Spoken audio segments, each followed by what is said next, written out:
Hello people! Today I'll be unboxing and reviewing this M1 MacBook Air. Let's get started.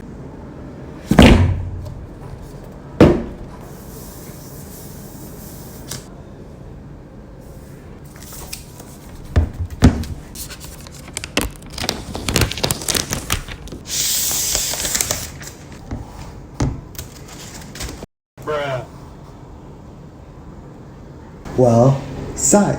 I have been using this M1 MacBook Air for exactly 6 months, and I'm going to give you some of my opinions and reviews on this very machine. Let's get started.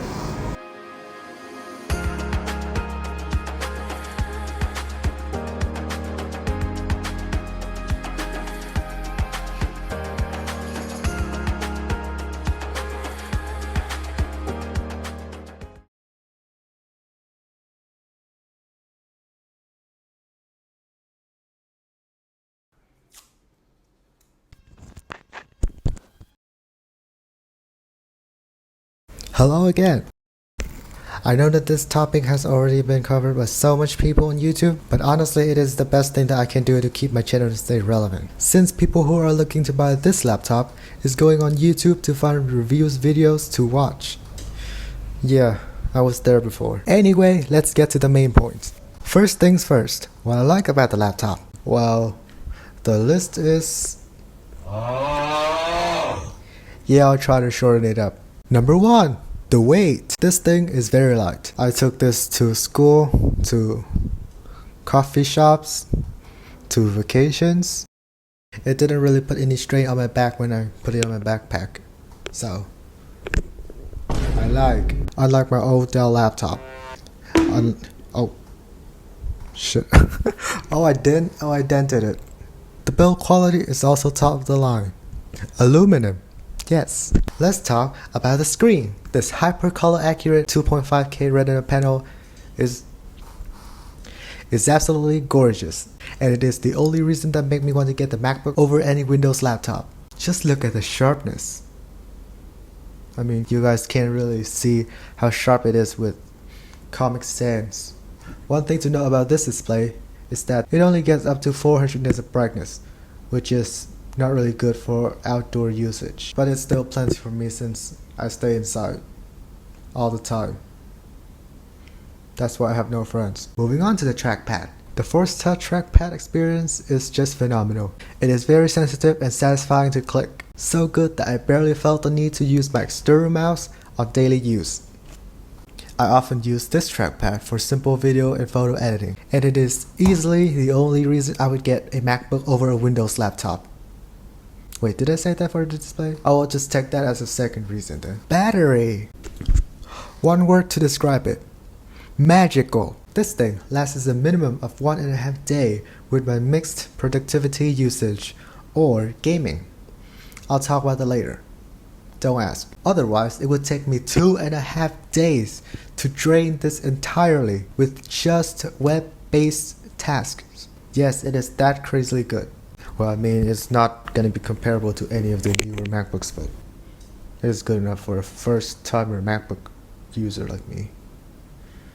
Anyway, to the speakers. There are 2 speaker grills on the sides of the keyboard, and they are another key reason I would take this thing over a Windows laptop any day. Oh, they sound a whole level above the similarly priced Windows laptops in this price range. Wait. Did that make any sense? You get the point. In other words, those are amazing. Though one little complaint I have is that the bass gets kinda weak at like 60% of volume or lower. I'm not really an autofill to figure that out, so take my words for granted. Next thing, keyboard. One thing for sure, it is not going to be as clicky or loud as external mechanical keyboards or the ones on ThinkPads or chat laptops, but it does its job pretty well. I can type with pretty good accuracy compared to my old laptop, which has a Frankenstein layout keyboard. Performance. Yes, the M1 on the name does not meant for decoration. That's a fact. It does everything I need or don't. For example, I have used this laptop for Obviously, basic web browsing, Microsoft Office, iOS gaming, PC gaming, novel gaming, Windows emulation, novel gaming in Windows emulation, coding, video and image editing, music composing, and iOS gaming. It tackles pretty much all the tasks I threw at it with ease, though it's still pretty hot at certain ones. But I can't really complain since it has no fans. That's a plus! I'll just try not to get into the technical stuff here since we are all nerds, right? Moving on. Compatibility. App compatibility for Apple Silicon has been pretty smooth sailing so far. At least for me. Several apps running on Rosetta 2, which is the built-in emulation that Apple has built to transcode x86 apps on ARM. Those apps do make the M1 heat up quite noticeably, but it's not that big of a deal. And who wouldn't be optimizing for Apple Silicon nowadays? It's just so popular. Oh yeah, everybody hates that WeChat ripoff, right? I mean, why do every single Vietnamese citizen still use this app for their main communication with their families and work? Like why? This app is terrible. Don't use it. They haven't even bothered to update it. Actually, they do update it, but they never made it Apple Silicon compatible. They just increased the prices. Ecosystem. Well, of course, people buy Apple products for this, the logo. Or they were just people who are sucked in by the ecosystem. And I myself is proudly included.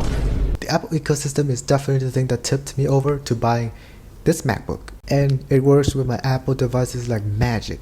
And I seriously cannot live without Universal Clipboard, AirDrop, and Continuity Camera. Plus you get free Apple Arcade. But do you really game on a Mac? Moving on. Things that I dislike about the M1 MacBook Air. The wedge design. I know that it makes the device look thinner, and they had already got rid of it on the M2 generation and newer. But I'm often reminded of and bothered by this design. It's just weird. I have OCD, not the DVD. I'd still prefer the slightly boxy design on the Pro model, but seriously, who is gonna pay $200 extra just for a fan and a slightly brighter display? Not me. Second of all, I hate how the ports are arranged. Look at this. What did you see? 2 USB Type-C ports. I think 2 ports are enough for most situations. But why is it situated on one side and they're not even that far off? Why could it be on both sides just like Dell SPS's? It would be better for charging positions so that my USB dongle wouldn't be blocked by another cable. And the fact that you have to pay to reclaim all the ports that was meant to be on the computer back should be considered a crime. Let's talk charging. Well, it comes with a 30-watt USB-C power delivery brick. Just like this. One thing about it, the laptop doesn't even charge at 30 watts. It only gets up to 18 watts and like 22.5 watts at best with this brick. And the fact this laptop can actually charge up to 40 watts. It's kind of insane. Long story short, it takes a long time to charge. By the way, the include USB-C cable is garbage. I just left it in my box ever since the day I bought it. And I bought a third-party one. It is braided and it's just better to use. I know that Apple has been giving out braided MagSafe 3 cable, but oh well, that's my complaint. What can you do about it? Next problem is the palm rest. It's these part where you leave your palm on when you use the computer. It gets extremely dirty. Even though I am a sanitarily clean person, it still gets really dirty whenever I sweat.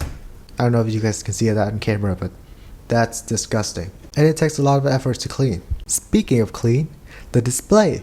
I know that the provided anti-glare layer is good. It's gray. It prevents glare. Yeah. The name says it. But the thing is that it is a lint magnet, which if I leave it open like this in a dusty country like mine, it gets all dusted within an hour. Like seriously, no joke. And this is probably a common thing with glossy displays, but whenever it gets a little bit of smudge, it obstructs the entire view. And that sucks. Apple, please make a matte display for laptops. Let's talk about other things. First thing is the hinge. Well, you know, MacBooks are famous for the fact that they can be opened with one hand. Actually, I'm not gonna test it right now since I'm recording. But yeah, you get the idea. But mine took me 1 month to get accustomed to the fact that it can be opened in one hand. Yeah, it keeps falling back then. I think I still have some videos, I'll just put them on the screen right now. Next thing, this is pretty much cosmetic and probably user error, but it gets dinged sometimes. I had 2 dings at the same spot and I still have to figure out why and how. Let's talk about SSD swap. This has been a huge issue for the first early adopters because on Big Sur, which is the version that it originally shipped with, this thing writes a lot of swap memory to the SSD and consequently degrade the SSD. Well, swap is still a for me, and I have already gotten 4 terabytes of TBW after only half a year. By the way, I got this cheap hard disk enclosure with a 640 gigabyte hard disk for like $5 total, and it's been working well for simple video editing and just large file storage. I recommend this over getting a 512 gig model. Just get the base one, or 16 gigabytes of RAM if you really need it. Oh yeah, this is a base model. It has 8 gigs of RAM. Next thing, let's talk webcam. It is still mediocre, but it does the job just fine for me since I barely use it. Well, online classes aren't a thing anymore, so I don't need to worry. Plus, the continuity camera feature on MacBook Ventura is very useful, and I just use that all the time instead. Screen bezel. Yeah, it's thick as fuck. Battery health. It goes down pretty quick. Mine is now at 98%, but the actual health I checked in Coconut Battery app is only 91, so yeah. Last thing, gaming. No, it gets up to 80 degrees Celsius on Minecraft. Well, I did some fine tuning and it works pretty well, and it runs at like 40 degrees, 50 degrees, but yeah, it's still not good for gaming. I kinda hope macOS 14 solves the issue, but we'll see. And that was my review of the M1 MacBook Air. And yes, it is still worth buying in 2023. Well, unless you are planning to play Genshin Impact on your Ultrabook, then you'll be fine. Thanks for watching. I'll see you guys later. Bye. Wait, that line was kind of familiar.